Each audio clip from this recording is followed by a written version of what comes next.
여러분, 우리가 이제 사도행전 30번째, 30번째를 진행하게 되는데요. 구원의 하나님을 찬양하십시오라는 제목으로 좀 우리가 오늘 사도행전 10장 말씀을 함께 상고하기를 원합니다. 여러분, 누구에게나 풀리지 않는 숙제가 있죠. 여러분들은 어떤 숙제, 어떤 고민거리를 가지고 계십니까? 숙제라고 하면 좀 너무 거창하지만 누구나 어떤 문제가 있죠. 고민거리가 있고 또 해결해야 될 것들이 있죠. 마음 한구석에 늘 찜찜한 것들이 있습니다. 특별히 신자들에게도 오랫동안 기도해왔지만 여전히 해결되지 않는 어떤 것들이 있습니다. 다시 말하면 오랫동안 기도했지만 응답받지 못하는 것들이 있죠. 왜 내 기도를 응답받지 못할까? 왜 하나님은 내 기도에 응답하시지 않을까? 그런 생각들을 하게 되죠.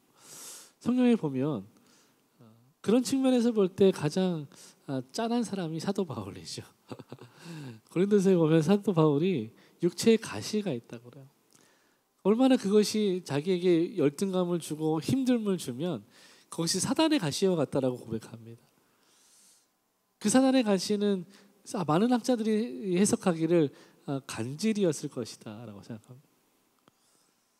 여러분 생각해 보세요. 바울 같은 사람이 막 능력도 행하고 죽은 사람도 살리고 귀신도 내쫓고 하나님의 말씀을 담대하게 선포하는 선지자잖아요. 사도 같은 사람이잖아요. 근데 그런 사람이 막 기적을 행하고 복음을 전하다가 많은 사람들이 있는 그 앞에서 갑자기 간질을 일으킨다고 생각해 보십시오. 얼마나 자신이 초라해지고 자신이 전하는 복음을 이상하게 만드는 것이겠습니까? 그래서 바울은 하나님 앞에 몇 번 기도했어요. 하나님 제발 이것 좀 고쳐주십시오라고 기도했습니다. 근데 하나님 어떻게 하셨습니까? 네 은혜가 족하다. 그대로 살아라. 이해할 수 없는 일이죠. 우리는 뭔가 문제가 해결돼야지 마음이 시원해지고 하나님 정말 살아계시다라고 고백하는데 하나님 문제를 해결해 주시지 않는 방법으로 당신을 드러내시는 것을 보게 되는 거죠.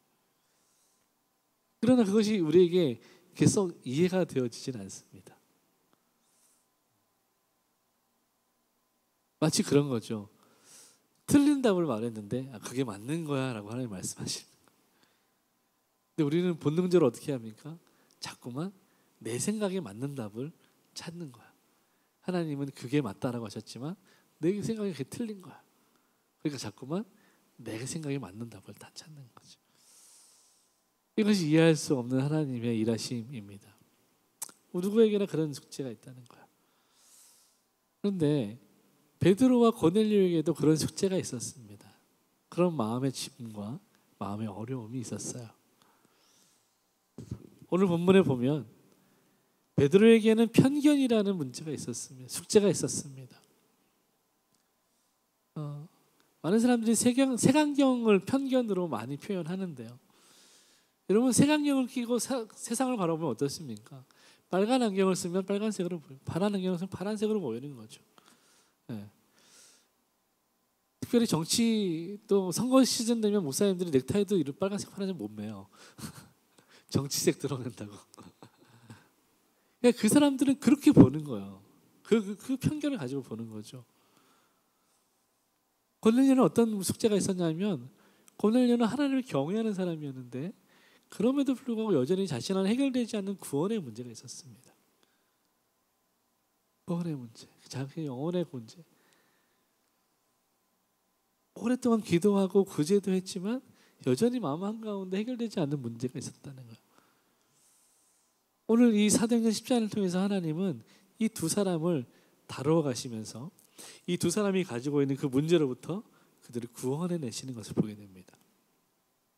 하나님 어떠한 방법으로 그렇게 일하시는지 우리가 볼 수 있기를 바라요.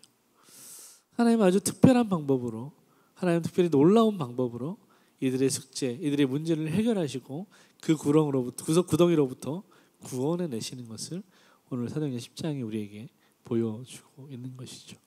누가는 아주 독특한 이 방법으로 이 10장을 기록하고 있는데요. 특별히 시간과 또 어떤 방법들을 아주 자세하게 시점에 맞추어서 마치 영화를 보는 것처럼 기록하고 있는 것을 보게 됩니다. 저는 오늘 이 순서를 좀 비틀어서 볼 거예요. 그래서 여러분이 잘 따라오셔야 됩니다. 첫 번째 우리가 생각해야 될 것은 뭐냐면 하나님이 일하신다는 것입니다. 우리에게 문제가 있어요. 근데 그 문제는 내가 해결할 수 있지만 궁극적으로는 하나님이 해결하셔야 된다는 것입니다. 그래서 하나님이 일하신다라는 것을 생각해야 됩니다. 여러분, 베드로가 깊은 고민에 빠졌어요. 어떤 경험을 하게 됐는데 자신이 경험한 그 일이 너무 기이하고 이해할 수 없어서 베드로는 굉장히 어리둥절해하고 있었습니다. 도대체 이게 뭘까? 이게 무슨 뜻일까? 고민하고 있었던 것입니다. 여러분, 우리도 그럴 때가 있지 않습니까? 밤에 자는데 꿈을 꿨어요. 보통은 별 이렇게 영향력 없는 꿈이 개꿈이라 그냥 꿈꾸면 잊어버리잖아요. 아침 일어나면. 근데 어떤 날은 그 꿈이 잊어지지가 않는 거야. 뭔가 메시지가 있는 것 같고 뭔가 뜻이 있는 것 같고 계속 근데 뭔가 잘 희미하게 생각나면서 마음을 괴롭히는 그런 꿈자리가 사나울 때가 있다는 거죠. 그러니까 사람들은 그 꿈자리가 사나울 때 어떻게 합니까? 뭔가 막 그 고민하고 그걸 해결하기 위해서 꿈 해몽을 찾고 막 그러지 않습니까? 대부분 사람들 꿈 해몽하는 거 들어보면 말도 안 되는 얘기죠. 뭐 그렇죠. 뭐 돼지꿈 뭐 이런 거. 어떤 사람은 이렇게 꿈에서 똥을 만졌는데 그게 좋은 꿈이라고 로또를 사야 된다고 이렇게. 똥이 돈과 무슨 상관인가 모르겠는데. 하여튼 이상하게 막 해석들을 해요. 저도 한동안 막 어릴 때는 그런 막 꿈 해몽 이런 거에 막 심취했을 때가 있었어요. 그런 거에 되게 고민하게 되고 찜찜하고 막 그런 데가 있는 거죠. 또 성경에도 보면 여러분 요셉도 창세기에 나오는 요셉도 꿈을 통해서 하나님의 뜻을 또 예수님의 아버지였던 요셉도 꿈을 통해서 계시를 받게 되죠. 그 많은 사람을 향해서 하나님이 꿈으로 계시를 주실 때가 있었다는 거예요. 지금도 하나님은 믿는 사람들에게 꿈으로 계시를 줄 수 있습니다. 근데 이 베드로는 사실 기도하러 올라갔거든요. 그가 육신은 정오인데 기도하러 지붕에 올라갔어요. 그러니까 이렇게 지붕이 이렇게 있는 실내에 있는 것이 실외에 있는 거란 말이죠. 실외에서 햇볕을 받으면서 그가 정오의 기도 시간에 하나님께 기도하고 있는데 갑자기 이 환상 중에 뭔가 나타난 거죠. 베드로는 이것이 무엇일까 계속 고민했습니다. 그렇게 고민하고 있을 때 베드로에게 두 가지 일이 동시에 벌어지는데요. 첫 번째는 어떤 사람들이 베드로를 찾아왔습니다. 생면부지의 사람들이요. 누군지 모르는 사람들입니다. 근데 누군가 베드로가 있는 곳에 찾아와서 사실 베드로가 있는 곳은 그 가죽 일을 하는 그 시몬이라는 사람의 집이었습니다. 그런데 어떤 학자는 이 시몬의 집이 이 마가의 집이었을 것이다라고 말하기도 합니다. 왜냐하면 마가의 아버지가 시몬이었을 것이다라고 이제 추측하는 것이죠. 하여튼 뭐 그렇게 이야기하는데 이 무드장이 시몬의 집에 죄송합니다. 베드로가 있었어요. 근데 그때 어떤 사람들이 찾아와서 문을 두드리고 베드로를 찾는 것이죠. 그때 베드로는 꿈을 생각하고 있었다는 거예요.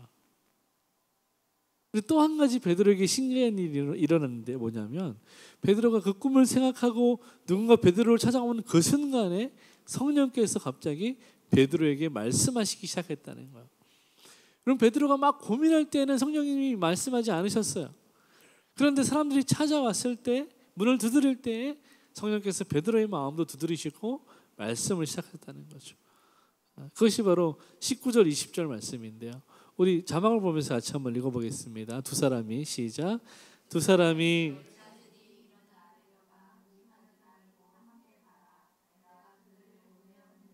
아멘. 네. 여러분 성령께서 갑자기 베드로에게 말씀하신 거예요. 내가 그들을 보냈다. 너는 의심하지 말고 내려가서 그들과 함께 가라라고 말씀하시는 거예요. 지금 꿈도 이해되지 않는데 처음 보는 사람들이 찾아왔는데 근데 성령님은 말씀하시기를 내가 그들을 보냈으니까 너는 의심하지 말고 그들과 함께 가라고 말씀하시는 거예요. 여러분 지금 이 베드로의 마음과 베드로의 이 생각 가운데 어떤 마음이 있겠습니까? 안 그래도 복잡한 마음이 더 복잡해진 거죠. 물론 베드로는 신실한 신자이기 때문에, 사도이기 때문에 성령이 말씀하시면 그대로 순종하는 사람입니다. 그러나 그렇다고 해서 고민이 없진 않습니다. 생각이 없진 않아요. 도대체 이게 무슨 일일까? 하나님은 왜 이렇게 일하실까? 베드로는 너무너무 마음이 번민이 있었을 것입니다. 그럼에도 불구하고 성경을 보면 베드로는 즉시 내려갑니다. 즉시 내려가서 찾아온 사람들을 맞이합니다. 그리고 무슨 일로 자신을 찾아왔는지 물어봐요. 그러니까 두 사람이 대답하죠. 우리가 이런 일로 당신을 찾아왔습니다 라고 이야기를 하게 됩니다. 여러분, 베드로는 그 사람의 이야기를 듣고 깜짝 놀랐을 거예요. 왜냐하면 그가 밤새도록 고민만 하고, 그 계속해서 고민만 하고 그 해결의 답을 얻지 못했던 그 문제를 지금 이 사람들을 만나고 나서야 답을 얻게 되었다는 것이죠. 베드로는 그때서야 하나님의 뜻을 알게 되었다는 것입니다. 왜냐하면 찾아온 그 사람들이 베드로에게 어떤 말을 했기 때문이죠. 그리고 그 전에 성령께서 찾아온 사람들이 다른 누군가가 아니라 바로 성령님이 보내신 사람들이라고 말씀해 주셨기 때문에 이 두 가지를 연결하면서 베드로는 자신에게 일어난 일의 뜻을, 그 가운데 임하신 하나님의 뜻을 분별하게 된 것입니다. 여러분, 베드로에게 어떤 일이 있었을까요? 베드로를 찾아온 사람은 도대체 어떤 사람들이고 베드로에게 어떤 말을 했기 때문에 그가 하나님의 뜻을 발견할 수 있었을까요? 우리 다시 본문 속으로 한번 가봅시다. 9절부터 16절까지 주목해서 보게 되는데, 베드로가 욥바에 지금 있잖아요. 베드로가 우리가 지난주에 살펴봤듯이 욥바에서 어떤 일을 했습니까? 도르가라는 사람, 이 구제와 선행을 많이 하던 여제자가 죽었습니다. 그를 장사 지내기 위해서 사람들이 시체를 잘 닦았어요. 그 다락방에 올려놓고 베드로를 급히 부른 것입니다. 그때 베드로가 찾아와서 이 도르가를 기도함으로 살려냈죠. 그리고 베드로가 그냥 그곳에서 도르가만 살리고 떠난 것이 아니라 며칠을 머물면서 그들과 함께 했다는 것입니다.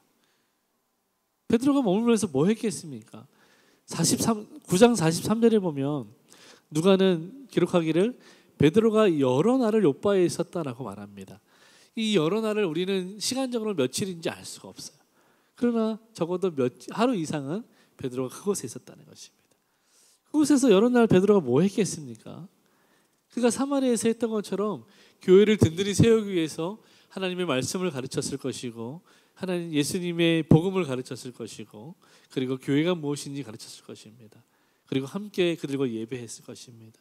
다시 말하면 베드로가 이제 막 도르가의 사건으로 인해서 믿기 시작한 사람들, 그리고 모인 그 공동체를 교회로 세워가는 일에 베드로가 헌신하고 있었다는 것입니다. 어쨌든 베드로는 더 머물면서 교회를 세워가고 있었어요. 그러다 어느 날 여느 때와 같이 베드로는 기도하기 위해서 정해진 시간에 다락방으로 올라가고 있었습니다. 지붕으로 올라가고 있었습니다. 그때는 정오였고 베드로는 사람들에게 이제 내가 기도하고 내려오면 함께 식사하자라고 말하면서 식사를 준비해 줄 것을 요청했습니다. 그리고 베드로는 습관을 따라 기도하러 지붕에 올라갔어요. 그런데 그때 하나님께서 베드로에게 환상 중에, 오늘 성경에 누가는 황홀한 중에라고 말했지만 환상 가운데 임하신 것입니다. 하나님이 베드로에게 환상 가운데 임하셨어요. 그 환상의 내용이 무엇입니까? 하늘에서 뭔가 내려와요. 근데 그것이 그릇 같기도 하고 큰 보자기 같기도 한데 이 네 귀퉁이를 메어서 땅으로 내리는 거예요. 하늘에서. 근데 그 안에 뭐가 들어있냐면 각종 네 발 가진 짐승들, 그리고 땅을 기는 짐승들, 공중에 나는 짐승들, 이런 것들이 들어있는 거예요. 근데 하나같이 이것들이 베드로가 보기에는 율법에 의해서 부정하다라고 명명된 짐승들이었다는 거예요. 다시 말하면 율법에 의해서, 모세의 율법에 의해서 유대인들은 먹을 수 없는, 접촉할 수 없는 짐승들이었다는 것입니다. 그런데 지금 하늘에서 한 소리가 들려와요. 하나님의 음성이죠. 뭐라고 말씀하시니까? 베드로야, 일어나 잡아먹어라. 만약에 여러분이 기도하고 있는데 갑자기 하나님이 뱀 한 마리를 주시면서 잡아먹어라 이렇게 얘기하시는 거. 예. 장어도 아니고 뱀 한 마리를 주면 잡아먹어라. 닭도 아니고 앵무새 한 마리를 주면서 잡아먹어라. 이렇게 얘기하시는 거예요. 여러분 어떻게 하시겠습니까? 아멘하고 잡아 드시겠습니까? 베드로 당연히 거절했습니다. 뭐 우리처럼 그게 불편해서가 아니라요. 베드로는 근본적인 율법적인 이유로 거절했습니다. 주님 그럴 수 없습니다. 속되고 깨끗하지 아니한 것을 내가 결코 먹지 않겠습니다. 쉽게 말하면 무슨 말이에요? 주님 내가 율법을 어길 수 없습니다. 주님이 부정하다고 말하시는 음식을 내가 먹을 수 없습니다. 내가 이 율법을 범하고 부정한 자가 될 수 없습니다. 이렇게 말하는 것입니다. 그럼 베드로가 얼마나 황당했을까요? 아니 다른 사람도 아니고 어떻게 하나님이 나한테 이럴 수 있니? 마치 부모님이 어린아이 데리고 못 먹는 거 먹이는 것처럼 흙으로 이렇게 소꿉놀이 하듯이 이렇게 자 먹어봐 이렇게 맛있는 쌀밥 주듯이 먹겠냐고.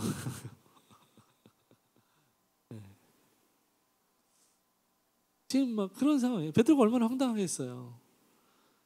먹으라는 거예요. 오늘 성경에 보면 이런 일이 3번 있었다는 거예요. 또 하늘에서 하나님의 음성이 들립니다. 뭐라고 말씀하십니까?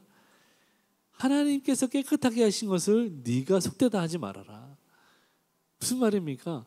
나는 이미 이것들을 정결하다고 이렇게 판단했다, 정리했다. 내 판결은 이것들은 정결하다. 네가 먹어도 된다. 네가 왜 이것이 정결하지 않다고 부정하다고 말하느냐? 여러분 지금 모세에게 주신 하나님의 율법과 베드로에게 주시는 하나님의 율법이 충돌하고 있는 것을 보십시오. 지금 베드로의 시대에는 율법이 예수님으로 말미암아 완성된 시대입니다. 그러니까 베드로는 누구의 율법을 따라야 됩니까? 지금 하나님이 베드로에게 주시는 이 명령을 따르는 것이 맞습니다. 그러니까 환상 중에 임하신 것이지만 예 주님 내가 이것을 먹겠습니다라고 순종하는 것이 맞다는 거죠. 근데 베드로는 왜 그것에 선뜻 예와 아멘으로 화답하지 못했습니까?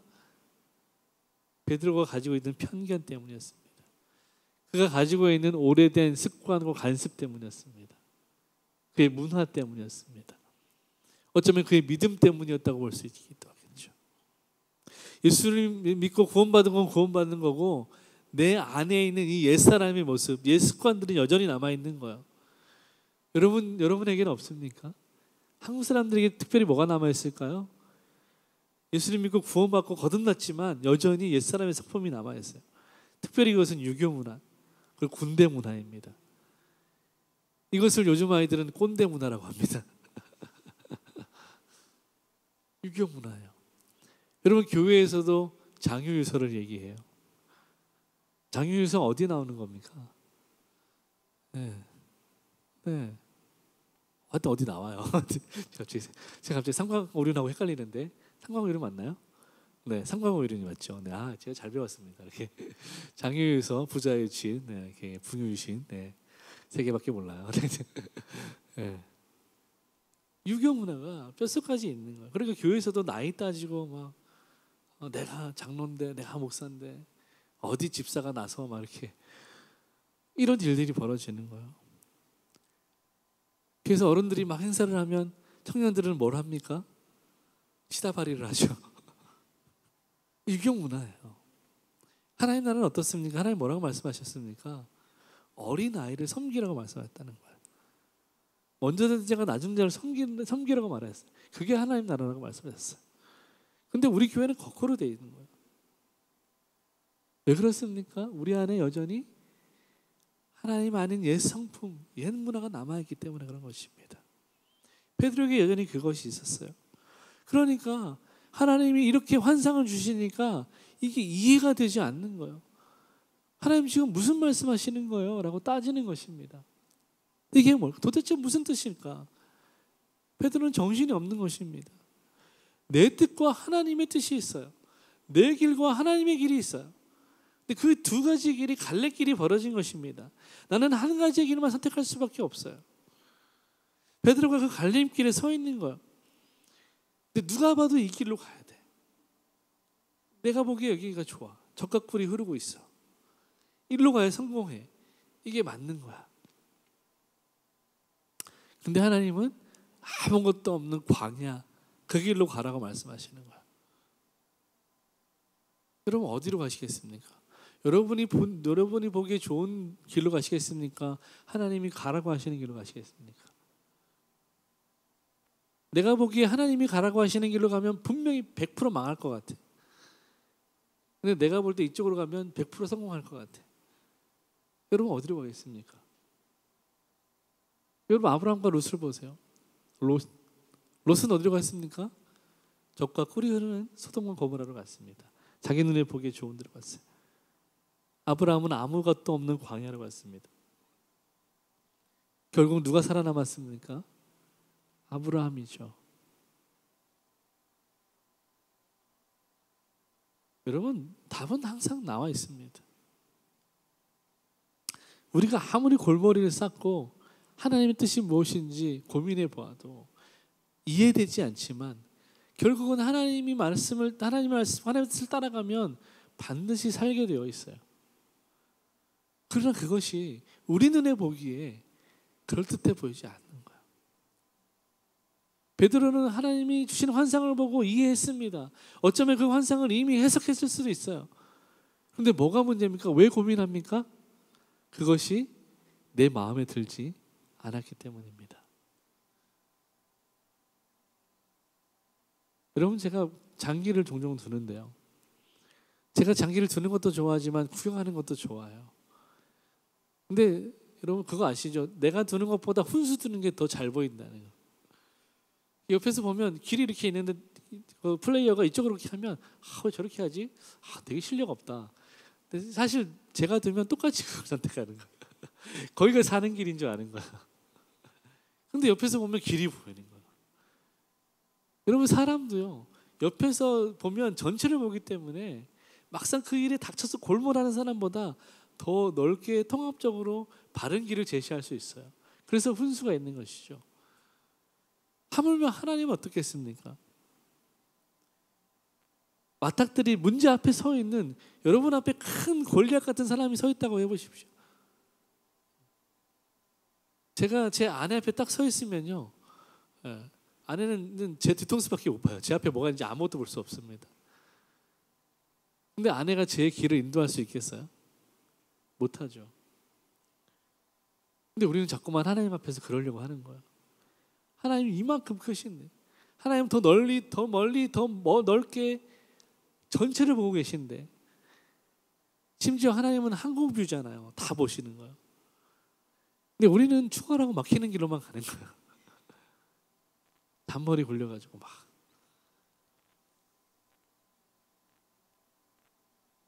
여러분 하나님의 뜻과 내 뜻이 충돌돼요.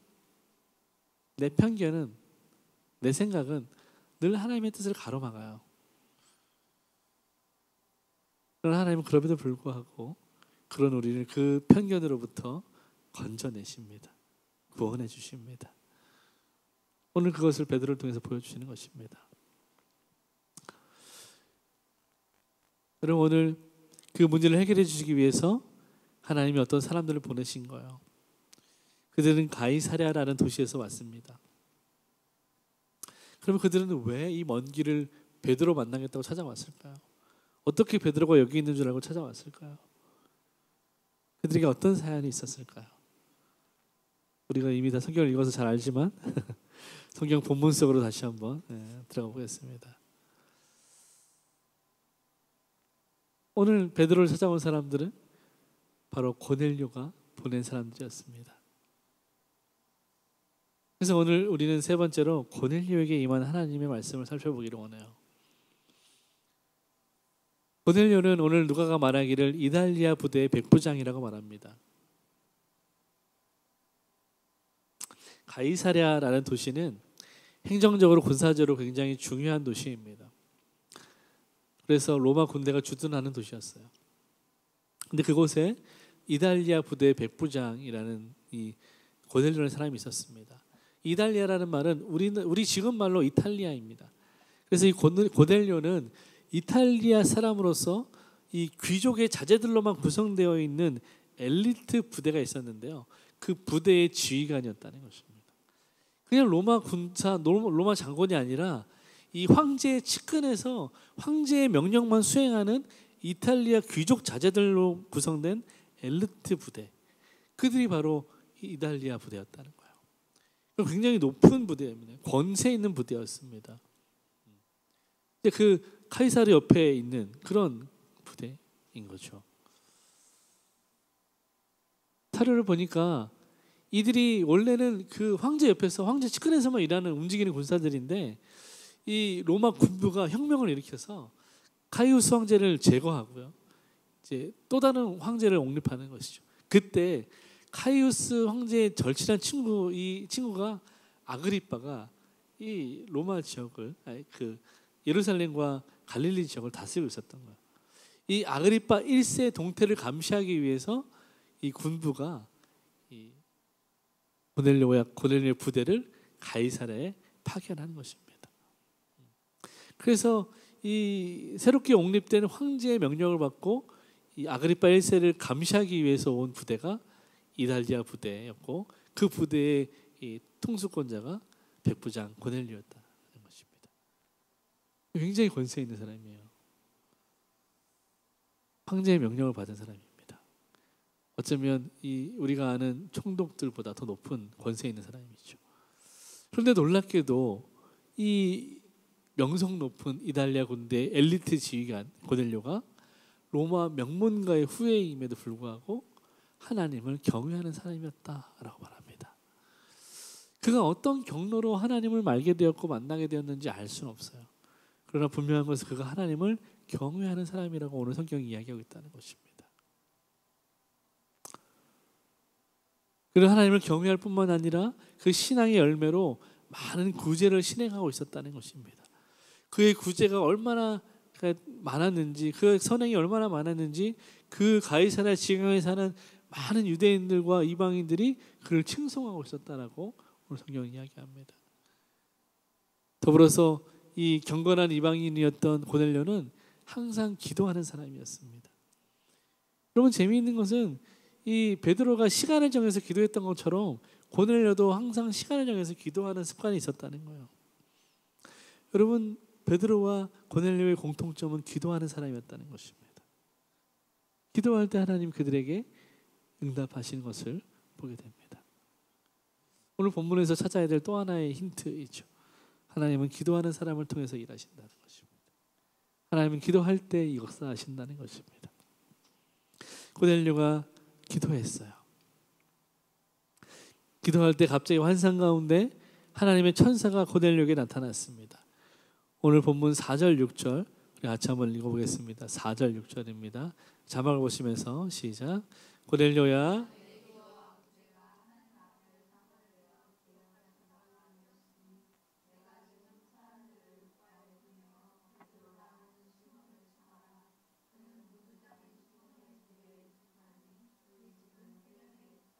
아멘. 네. 여러분, 고넬료가 기도할 때 하나님 보내신 천사가 나타났습니다. 그리고 그가 말하기를 너의 기도와 구제가 하나님께 상달되었다. 그리고 하나님께 기억하신 바 되었다. 여러분, 이 기억하신 바 되었다는 것이 굉장히 중요합니다. 그리고 그 당시의 상황을 보십시오. 지금 사도행전의 어떤 그 주제를 보면, 사도행전의 흐름을 보면 유대인들의 신앙과 경건은 다 가짜라고 이야기하고 있어요. 그래서 그들의 신앙과 그들의 경건과 그들의 예배와 그들이 드리는 모든 예물을 하나님이 받지 않으신다고 말하고 있습니다. 근데 그런 가운데 유대인도 아닌 이방인인 고넬료가 경건한 사람이고 하나님을 경외하는 사람이고 그가 드리는 기도와 구제가 하나님이 받으시는 것이 되었다라고 선언하고 있는 것입니다. 놀라운 대비이죠. 이미 하나님은 유대인을 버렸고 이방인을 향한 구원이 시작되었다는 것을 시사하고 있는 것입니다.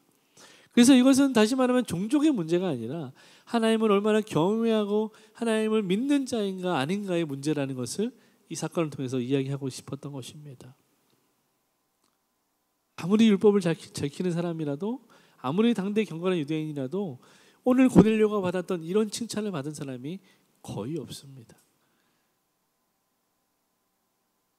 여러분, 이 말은 다시 말하면 하나님께서 고넬료의 영혼을 구원하시기로 결정하셨다는 것입니다. 하나님이 고넬료와 그의 가정을 하나님의 백성으로 받아들이시기로 결정하셨다는 뜻입니다. 구약 성경에 보면 권념하신 바 되었다라고 말하는 거예요. 그것이 바로 하나님이 고넬료를 기억하신다는 뜻입니다. 내가 내 이름을 기억하겠다는 거예요. 마치 하나님이 이사야서에서 너의 이름을 내 손바닥에 새겼다고 말씀하신 것처럼 내가 너를 기억하고 내가 너를 내 이름을 손바닥에 새겨서 잊지 않겠다. 내가 너를 반드시 구원하겠다 라고 약속하시는 것입니다. 그리고 약속과 그 구원을 이루시기 위해서 방법을 일러주시는 것입니다. 그것이 바로 사람을 보내서 베드로를 청하라는 것이었습니다. 여러분, 고넬료가 베드로의 소문을 알고 있었겠죠. 베드로가 어떤 사람인지 소문을 들어 알고는 있었을 것입니다. 그러나 감히 그를 청할 수는 없었을 것이요. 그러나 오늘 기도할 때 나타난 천사의 메시지를 통해서 그 힘을 얻어서 순종하는 마음으로 사원들을 보내서 심 베드로를 초청하게 됩니다. 여러분, 그 당시 교통수단도 발달하지 않았을 때 베드로가 어디 있는지 고넬료가 알 게 뭐 있겠습니까? 근데 하나님 천사가 지명하셔서 어디에 있는지 어디로 가야 하는지 정확하게 알려주는 거죠. 여러분, 우리가 기도할 때 하나님이 이와 같이 역사하시는 줄을 믿습니다. 하나님이 정확하게 지시하시고 방법을 일러주시는 거예요. 그러니까 여러분, 기도하지 않으면 하나님의 인도하심을 받을 수가 없는 겁니다. 그러니까 자꾸만 내 생각대로 살게 되는 것이죠.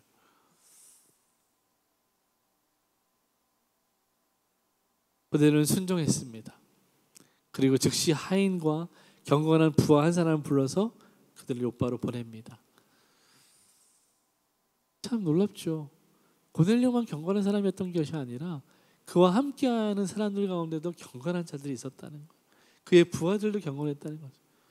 참 놀랍습니다. 마치 아브라함의 가정에 기르는 모든 종들도 경건하게 했던 것처럼 고넬료는 참 그런 영향력 있는 사람이었던 것으로 보게 됩니다. 오늘 베드로가 만난 그 사람들이 그들이 바로 고넬료가 지금 보낸 고넬료의 사환들이었다. 두 하인과 경건한 부하 한 사람, 이 세 사람이 고넬료를 찾아온 것입니다. 그리고 고넬료의 명령으로 베드로를 찾아온 것이죠. 그리고 요바에서 베드로를 마침내 만났고 베드로는 성령의 음성을 듣고 내려가 그들을 맞이했습니다. 다시 그 장면으로 돌아가서 22절을 같이 한번 읽겠습니다. 시작. 그들이 대답하되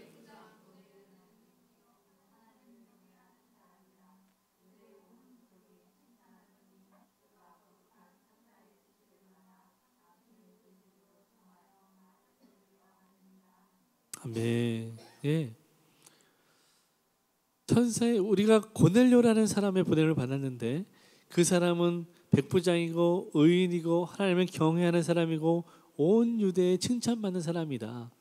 그때 그가 거룩한 천사의 지시를 받아서 당신을 집으로 청하기 위해서 우리를 파송했다.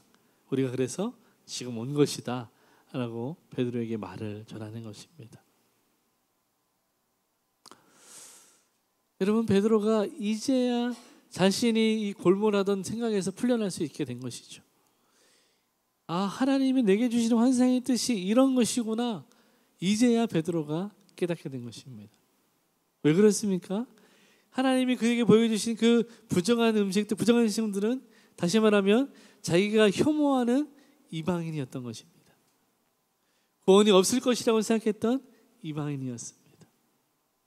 유대인들이 구원이 없다라고 생각하고 혐오했던 이방인들, 그들을 이미 하나님은 정결하다, 그들도 구원받을 백성이다 라고 인정하셨다는 것을 이제는 베드로가 깨닫게 된 것입니다. 그러므로 베드로의 환상은 그의 편견을 깨뜨리기 위한 하나님의 역사요, 하나님의 섭리요, 하나님의 가르침이었습니다. 베드로는 이 일을 이제야 이해하게 되었고 유대인으로서 가졌던 그 편견과 장벽을 이제야 깨뜨릴 기회를 만난 것입니다.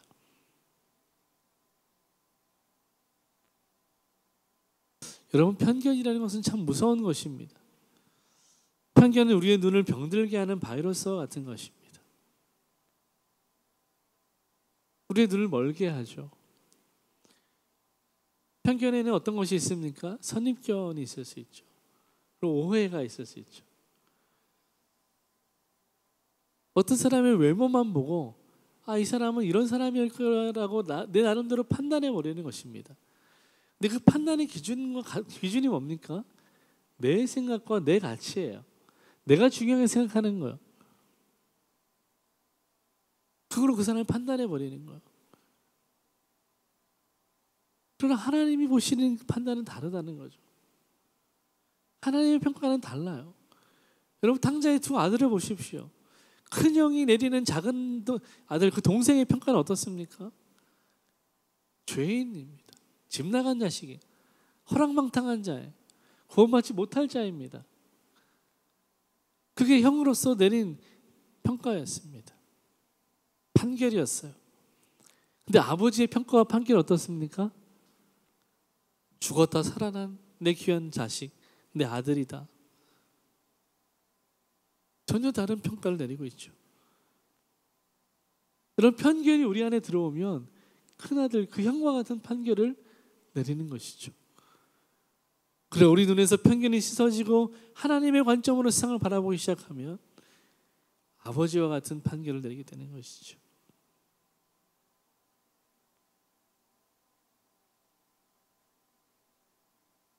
여러분, 하나님은요, 온 열방을 향한 이 하나님의 선교를 완성하시기 위해서 베드로를 편견에서 구원하셨습니다. 베드로를 편견에서 구원하신 이유는 그 영혼을 위해서이기도 하지만 하나님이 온 열방의 선교를 이루어 나가시기 위해서 또 베드로를 사용하기 위해서 그 편견에서 건져내신 것입니다. 여러분, 편견에 갇힌 사람은 다른 사람과 합력하기 어렵습니다. 다른 사람에게 주의 복음을 전하기 어렵습니다. 왜 그럴까요? 여러분이 선하게 여기는 사람에게만 복음을 전하는 것이고, 여러분이 판단에 선하지 않다라고 판단한 사람이 복음을 전하지 않는 것입니다. 마치 복음이 내 것인 양 행동하는 것이죠. 결국 그것은 어떻게 되는 것입니까? 나에게 하나님을 향하여 죄를 짓게 하는 것입니다. 편견은 나를 죄를 짓게 해요. 그래서 하나님은 베드로를 그 편견으로부터 구원한 것입니다. 하나님 베드로를 편견에서 구원하셨어요. 편견은 치우친 시각입니다. 치우친 거예요. 여러분, 한쪽으로만 걸을 수 있습니까? 그런데 왜 여러분의 시선은 한쪽으로만 치우쳐 있습니까?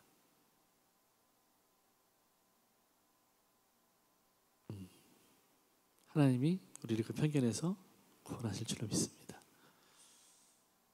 네 번째, 구원을 이루는 하나님. 오늘 마지막 메시지인데요. 베드로와 일행들은 그 다음 날 일어나자마자 즉시 길을 나섰습니다. 가이사랴까지, 요바에서 가이사랴까지 지난주에 나눴던 것처럼 대략 60km, 55km 정도 됩니다. 그러니까 하루 꼬박 가야 되는 거예요. 여러분, 제가 말씀드렸지만 성인인 제가 걸었을 때 8시간 걸으면 20km, 25km거든요. 55km면 꽤 걸었겠죠. 한 이틀 걸었겠죠. 뭐 다른 교통수단으로 갈 수도 있었겠지만 하여튼 먼 길을 그들은 갔습니다. 그래서 베드로가 마침내 이 가이사라의 이 백부장 고넬료의 집에 도착했어요. 근데 놀라운 일이 벌어졌죠. 베드로가 고넬료의 집에 들어갈 때 이미 이 고넬료는 자신의 가족들과 친구들을 다 데리고 나와서 기다리고 있었던 거죠. 베드로를 보자마자 고넬료가 어떻게 합니까? 엎드려 절합니다. 여러분, 이런 고넬료의 행동 하나를 볼 때 그가 얼마나 경건하고 하나님을 경외하는 사람인지를 보여주는 겁니다. 여러분, 생각해 보세요. 신분상으로 말도 안 되는 얘기잖아요. 이탈리아의 귀족이고 로마의 장군이란 말이에요.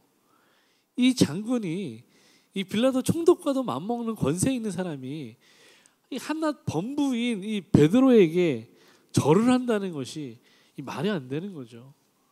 베드로가 교회에서나 사도시 길 다니면 그냥 아저씨예요. 여러분, 제가 교회에서나 목사지 여기 앞에 가면 그냥 아저씨란 말이에요. 근데 갑자기 이 평택시장에 저한테 무릎을 꿇고 엎드리다고 생각해 보십시오. 아이고 목사님 하면서 말도 안 되는 거잖아요. 그런 상황이 벌어진 것입니다. 베드로가 황급히 고넬료를 일으켜 세워준, 나도 사람이다, 이러지 마라, 일어나라, 이렇게 얘기하는 거예요. 그러면서 이제 베드로가 고넬료가 그 서 있는 사람들에게 내가 어떻게 이곳에 왔는지, 내게 무슨 일이 일어났는지 이 말을 담담히 이야기를 시작합니다. 그게 28절, 29절인데요. 우리 자막을 보면서 같이 한번 읽어보겠습니다. 시작. 이르되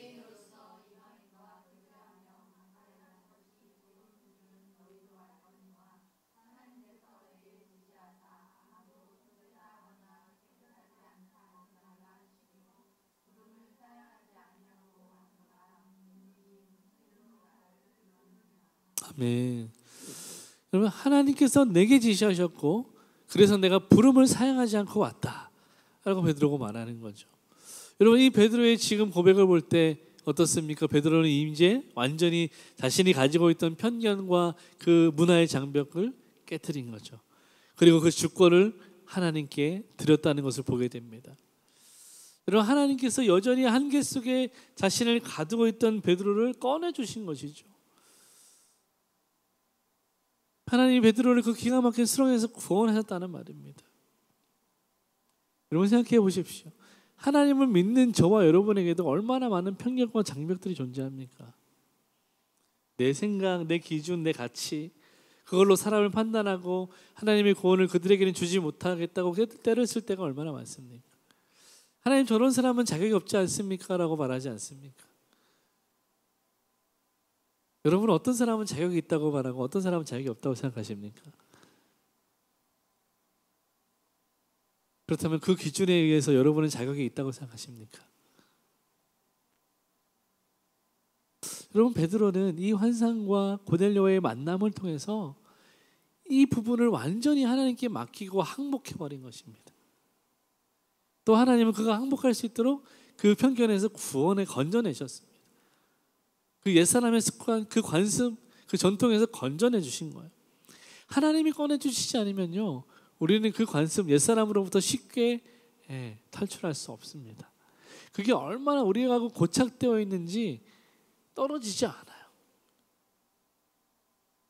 마치 여러분 살아있는 어떤 그 상처난 딱지를 떼어낼 때 같은 것처럼 딱 붙어가지고 그 떼어내면 아프고 상처나고 피가 나는 것처럼 잘 안 떨어져요. 마치 내가 이렇게 하면 지는 것 같고 자존심 상하는 것 같고 내가 틀린 것 같고 막 그래요. 내가 오작동하는 것 같아요. 여전히 내가 옛사람이 내 안에 작동할 때 그렇다는 것입니다. 그러나 하나님은 예수의 이름으로 우리를 그것에서부터 건져내신 것입니다. 우리가 구원받았다는 것은 그것으로부터도 구원받았다는 말입니다. 이제 우리는 완전히 다른 생각으로 작동하는 사람들입니다. 천국의 가치, 예수의 말씀과 예수의 가치로 작동하는 사람들인 거예요. 사랑하는 여러분, 하나님은 저와 여러분을 이 편견의 감옥에서 구원하신 줄로 믿습니다. 그래서 다시는 그 자리로 돌아가지 않기를 권합니다. 구원의 주권은 오직 하나님께 있는 거예요. 믿음을 주시는 이도 하나님이십니다. 우리가 맡은 일은 판단하는 일이 아니라 그저 모든 사람들에게 구원의 복음을 전하는 것입니다. 씨를 뿌리는 것입니다. 그러면 열매는 누가 거두십니까? 하나님이 거두시는 것입니다. 아멘. 여러분, 베드로의 말을 듣고 고넬료가 응답합니다. 그게 바로 33절입니다. 우리 같이 한번 읽어보겠습니다. 시작. 내가 곧 당신에게 사람을 보내었는데 오셨으니 잘하나이다.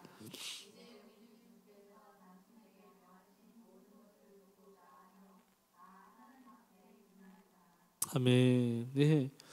여러분, 이 고넬료의 대답을 잘 보십시오. 우리는 다 하나님 앞에 있나이다라고 고넬료가 대답해요. 저는 이 고넬료의 대답이 참 좋았습니다. 하나님의 말씀을 듣기 위해서 그가 구원에 대한 갈망을 가지고 하나님의 말씀 앞에 서 있는 그 모습이 너무 아름답다는 생각이 들었어요.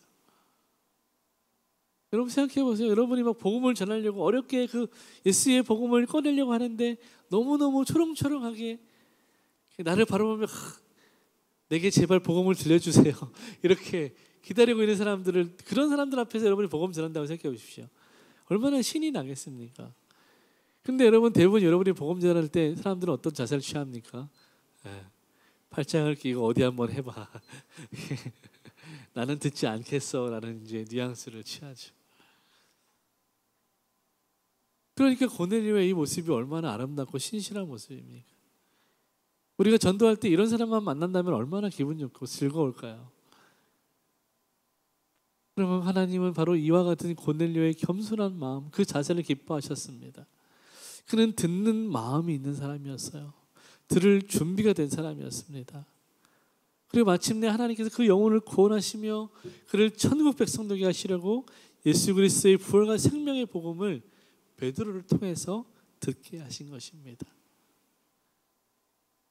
하나님 직접 말씀하실 수도 있죠. 그런데 하나님은 교회와 또 베드로를 위해서 직접 고넬료를 만나게 하신 거예요. 왜냐하면 여러분 이 베드로의 이 사건 고넬료를 만난 이 사건은요, 나중에 사도행전 15장에 가면 예루살렘 총회의가 있거든요.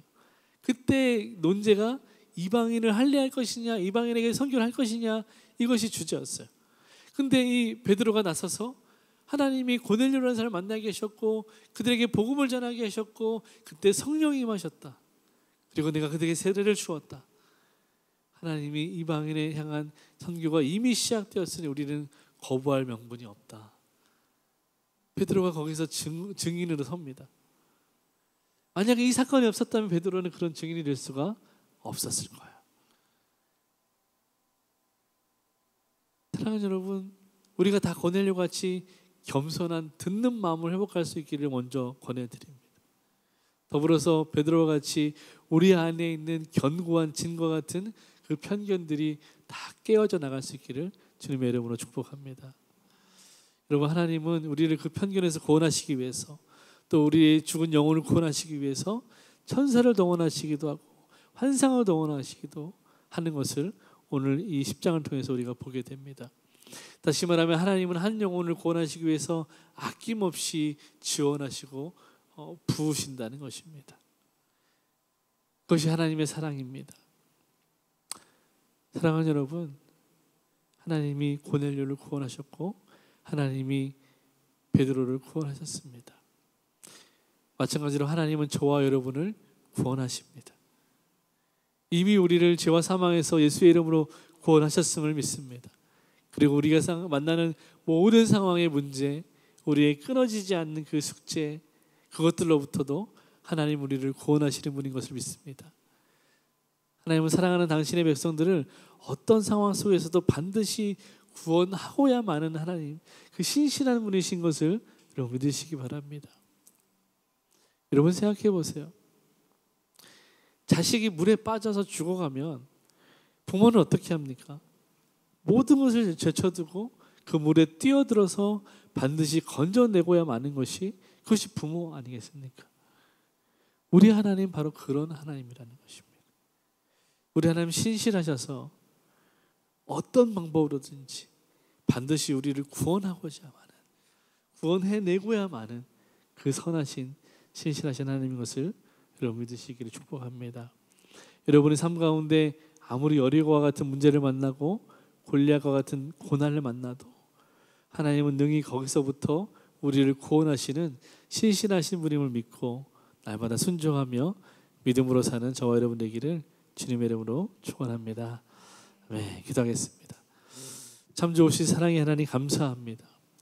하나님 오늘 고넬료를 구원하시고 그 영혼을 구원하신 것, 또 베드로를 그 편견에서부터 구원하신 것처럼 하나님 우리의 모든 상황 속에서 우리가 만난 모든 어려움 가운데서 우리를 구원하시는 선하시고 신실하신 하나님인 것을 다시 한번 고백하며 선포합니다. 하나님, 부모가 물에 빠진 자식을 구하기 위해서 기꺼이 즉시 그 물에 뛰어들어 반드시 구해내고야 마는 것처럼, 하나님 자신의 생명을 돌보지 않고 자식을 구하는 것처럼 우리 하나님이 그와 같은 사랑으로, 그와 같은 열심으로 우리를 구원하시고 우리의 삶을 구원하시고 우리를 문제로부터 구원하시고 이 세상을 구원하시는 것을 다시 한번 우리가 기억하고 날마다 이 믿음과 이 열심을 세상 가운데 선포하며 우리도 그 마음으로 세상을 향하여 예수의 복음을 전파할 수 있는 귀하고 복된 인생 될 수 있도록 축복하여 주시옵소서. 감사드리며 예수님의 이름으로 기도하옵나이다. 아멘.